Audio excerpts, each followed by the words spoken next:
안녕하세요. 시니어 정보입니다. 갑자기 현금이 필요할 때 있으시죠?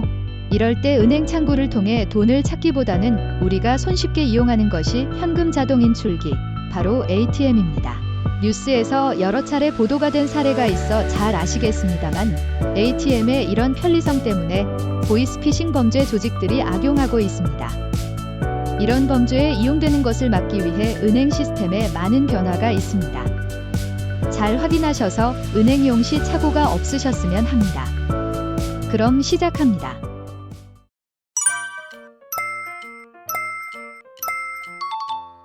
ATM을 이용한 범죄 행위를 막기 위해 은행을 이용하실 때 중요한 변화가 있습니다.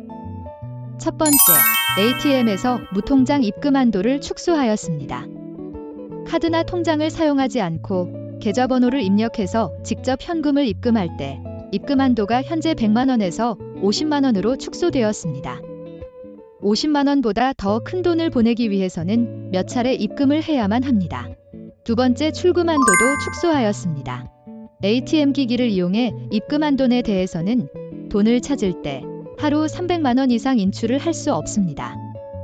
세 번째, 맞춤형 문진을 실시합니다. 즉, 은행 직원이 현금을 인출하는 이유와 목적을 자세히 물어보게 되는데 은행 창구를 통해 500만원 이상 현금을 찾을 경우 문진표를 작성해야 합니다. 피해자와 직접 만나 현금을 가로채는 대면 편취형 보이스피싱 범죄를 방지하기 위해서입니다. 나이에 따라 확인 내용이 달라 맞춤형 문진이라고 하는데요.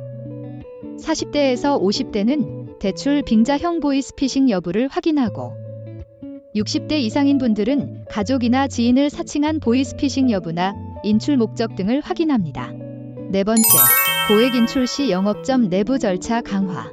하루 1천만원 이상의 현금을 동일 은행에서 입출금하면 은행 책임자가 현금 인출 용도와 피해 예방 사항을 확인합니다.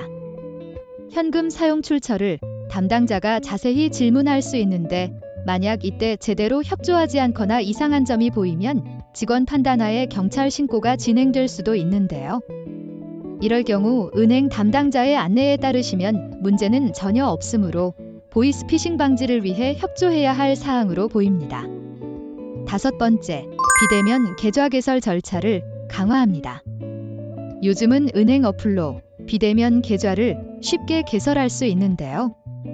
이 경우 대포 통장으로 범죄 조직에 이용되는 것을 막기 위해 앞으로는 어플 계좌 개설 시 본인 확인 절차가 강화될 예정입니다. 신분증 도용 방지를 위해 신분증 사진과 실제 신청인 얼굴을 비교하는 시스템 도입이 예정되어 있습니다. 또 비대면 오픈뱅킹에 가입하는 경우 가입일로부터 3일 동안 자금 이체가 불가능해집니다. 이상 5가지 주요 은행 업무 변화를 살펴보았습니다.